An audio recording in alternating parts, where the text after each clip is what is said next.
Welcome back to Character Conversions, where I try to bring fictional characters to life in D&D. Today is the first request I'll be taking directly from my Patreon. From LRP Gaming, we have the God of Shinobi, Hashirama Senju. For stats, we'll be using the standard array of the player's handbook, divided up as you see here. Dexterity is most important for any character that wants to be a ninja. We want to have decent con if we're going to be in melee, and whereas the Uchiha were intelligence-based casters, we are going to be relying more on our wisdom. Now for Ace, back with Itachi, I made him a son of, meaning when I eventually get to the likes of Sasuke or Madara, they likely will be too. So to kind of stick to this theme, we need to think about the history of the Senju clan. The Uchiha and Senju both descended from the same ancestor, with the Uchiha gaining his eyes and the Senju his body. For this reasoning, I'm going to call the Senju variant humans. Perhaps they aren't as long-lived as the elves, but they are willing to take risks and press forward. Plus, the Senju clan don't isolate themselves so much that the entirety of their clan and ideals was wiped out. This gives us a +1 to Dexterity and Wisdom, raising them to 16 and 14 respectively. Our skill of choice will be Intimidation. For our feat, we will pick up Shadow Touched. This will increase our Wisdom by +1 to 15, and give us a free casting of Invisibility and Disguise Self once per long rest. Very good spells for a ninja to have. Finally, we speak Common and Elven. We want to be able to communicate with Madara after all. For background, to represent being a ninja, we'll be going with the criminal background. Perhaps just call it Spy or Ninja. This gives us proficiency with Deception and Stealth as skills. We have proficiency with Dragon Chest and Thieves' Tools. And for our feature, we gain Criminal Contact, giving us a liaison to the criminal underworld, or perhaps this is simply how we accept ninja missions. For class, we'll be starting out in Monk. This gives us a D8 hit die, no armor proficiencies, proficiency with simple weapons and short swords, and for saves we have Strength and Dexterity. For skills, let's pick up Acrobatics and Insight. As a first leveled monk, we gain Unarmored Defense and Martial Arts. Unarmored Defense allows us to calculate our AC as 10 plus our Dexterity modifier plus our Wisdom modifier when we wear no armor and wield no shield. Finally, Martial Arts makes it so we can use our Dexterity instead of Strength for our attack and damage rolls with unarmed strikes and monk weapons. Our damage with these weapons will be a D4 and increases our level dice. Finally, when we take the attack action with the unarmed strike or a monk weapon on our turn, we can make an additional unarmed strike as a bonus action. Second level in Monk means we gain our Ki and Unarmored Movement. Unarmored Movement is simple 10 feet to our movement speed while unarmored and not wielding a shield, making our base speed 40 feet. Ki grants us Flurry of Blows, Patient Defense, and Step of the Wind. All three cost 1 Ki point to use and allow us to do the following. Flurry of Blows allows us to make 2 unarmed strikes as a bonus action after we have taken the attack action. Patient Defense allows us to take the dodge action as a bonus action. And Step of the Wind allows us to take the disengage or dash action as a bonus action and doubles our jump distance. Third level monk means we choose our monastic tradition. While Hashirama is most known for his wood-style jutsu, he's also known for being able to heal without hand signs. In D&D terms, this means no somatic or verbal components. So for this reason, we are going with a Way of Mercy. This grants us Hands of Healing, Hands of Harm, and Deflect Missiles. Hands of Healing allows us to spend a Ki point as an action and restore hit points to a creature equal to our martial arts die, plus our wisdom modifier. We can do this without spending a Ki point if we replace an unarmed strike from Flurry of Blows. Hand of Harm allows us to spend a Ki point and deal extra necrotic damage equal to our martial arts die and wisdom modifier on an unarmed strike once per turn. Finally, Deflect Missiles allows us to, as a reaction, reduce the damage of a ranged weapon attack by 1d10 plus our Dexterity modifier. If we reduce the damage to 0, we can spend 1 Ki to make a ranged attack with the ammunition against someone within 20 to 60 feet. As a 4th level monk, we gain our first ability score improvement. We will trade this for the Resilient feat, increasing our Wisdom to 16, as well as giving us proficiency with Wisdom saving throws. Next, we gain Slow Fall, allowing us to use our reaction to reduce falling damage by 5 times our monk level. At 5th level, we gain Extra Attack, Stunning Strike, and our martial arts die increases to 1d6. Extra Attack allows us to make 2 attacks when we take the attack action instead of 1. Finally, Stunning Strike means when we hit another creature with a melee attack, we can spend a Ki point to force them to make a Constitution saving throw, or be stunned until the end of our next turn. 6th level will be our final level in Monk. Here we gain Physician's Touch, Ki-empowered strikes, and our unarmored movement improves to 15 feet. Physician's Touch will allow us to end a disease or the blinded, deafened, paralyzed, poison, or stunned conditions with the use of our healing hands. In addition, when we use our Hand of Harm, the creature is subject to the poison condition until the end of our next turn. Finally, Ki-empowered strikes makes it so our unarmed strike count as magical for overcoming resistances and immunities. Now at 7th level, with a nice basis for our basic ninja skills and taijutsu, We will now expand on our jutsu, or for D&D, magic.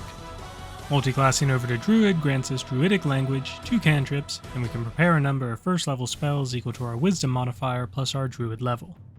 For cantrips, let's grab Shillelagh and Thorn Whip. They are both wood based, so they seem most appropriate. Because we can change our spells each long rest, we don't have to fully spell out what spells we want, so just know things like Cure Wounds and Entangle are probably ones we will have prepared often. Even Fog Cloud allows for Ninja Smoke Bomb effect. As a second level druid, we will choose our druidic circle.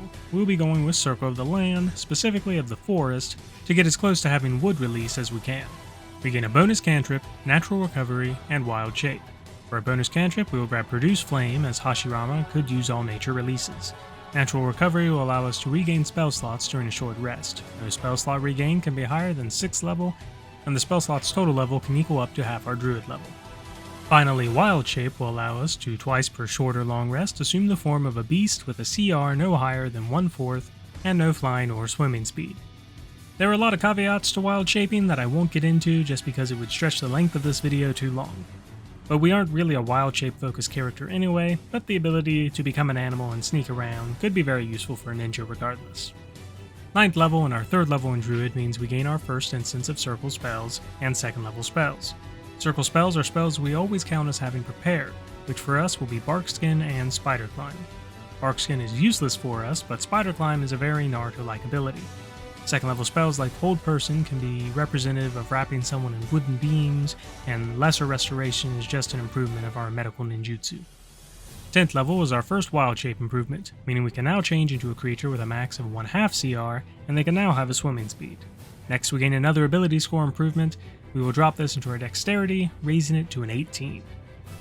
Our 5th level in Druid grants us our next set of circle spells, Call Lightning and Plant Growth. Finally, we gain access to 3rd level spells. If you reflavor Summon Fae or conjure animals as some form of wood golems, you can get a lot of mileage out of this. 6th level Circle of the Land Druids gain Land Stride. Moving through non-magical, difficult terrain costs us no extra movement, and we take no damage from thorns, spines, or similar natural hazards. In addition, we have advantage on saves against magically created or manipulated plants, such as those created from the Entangle spell. 13th level and 7th level in Druid is our next instance of circle spells and 4th level spells. Our circle spells are Divination and Freedom of Movement. Neither are too much like any jutsu we see, but Freedom of Movement is nice to have on any build that wants to get into melee and throw hands. A very good 4th level spell will be Guardian of Nature. By taking the form of a giant tree, we gain 10 temporary hit points, make con saves with advantage, any wisdom or dexterity based attack rolls have advantage, and the ground within 15 feet of us will be difficult terrain for our enemies. This pairs beautifully with our beginning levels in Monk. 14th level is our final improvement to Wild Shape, allowing us to turn into animals with a CR of up to 1, and we can finally choose an animal with a flying speed. Finally, we gain another ability score improvement. We'll be dropping this into our dexterity again, capping it off at 20. 15th level and our 9th level in Druid is our final instance of circle spells, and access to 5th level spells. Our circle spells are Commune with Nature and Tree Stride. Given the size of the forest around the Hidden Leaf Village, we could get a lot of mileage out of Tree Stride. No particular 5th level spells to point out except maybe Greater Restoration and Mass Cure Wounds. As a 10th level Circle of the Land Druid, we gain Nature's Ward. Now we can no longer be charmed or frightened by elementals or fae, and we are immune to poison and disease. 17th level means we gain access to 6th level spells. Druid Grove is probably the closest we can get to literally weaponizing a forest, alongside spells like Wall of Thorns. 18th level is our final ability score improvement. We'll drop this into our Wisdom, raising it to an 18. 19th level and our 13th level in Druid means we gain access to 7th level spells. Obviously, I'm going to call out Regenerate as the best spell to represent healing without components, but until I got here I legitimately didn't realize Druids gained Mirage Arcane, meaning in 1 square mile we could actually summon a dense forest. Yes, it can be dispelled, but it takes 10 minutes to cast, meaning you have to cast it ahead of time. So if the enemy actually doesn't know that you cast it until they happen to cast Detect Magic, they won't know and therefore won't know to dispel it. 20th level, the capstone of our build, is the final Circle of the Land ability, Nature's Sanctuary. Now when a beast or plant creature attacks us, the creature must make a Wisdom saving throw against our Druid save dice check. On a failure, it must choose a different target, or the attack automatically misses. On a success, the creature is immune to this effect for 24 hours. End result sees us with an AC of 19 and an average hit point total of 133. Should we need it, we can heal ourselves with our ki or with our spell slots based on the moment. With our martial arts, be it with Unarmed Strike, Kunai, or Sickle, we will deal an average of 8 damage a hit, 17 a round, bumping that up to 34 if we use Flurry of Blows. While there will likely be a heavy focus on our healing spells to keep us going, we also have a lot of very versatile nature spells to represent our wood style. Guardian of Nature could even be our representation of going into Sage mode now that I think about it. Thank you for watching. Please like, share, comment your opinions or suggestions for new builds. Just one suggestion per comment please, it makes it easier to organize. Check out Patreon or Locals for character sheets. I hope all your 20s are natural, and I'll see you next time.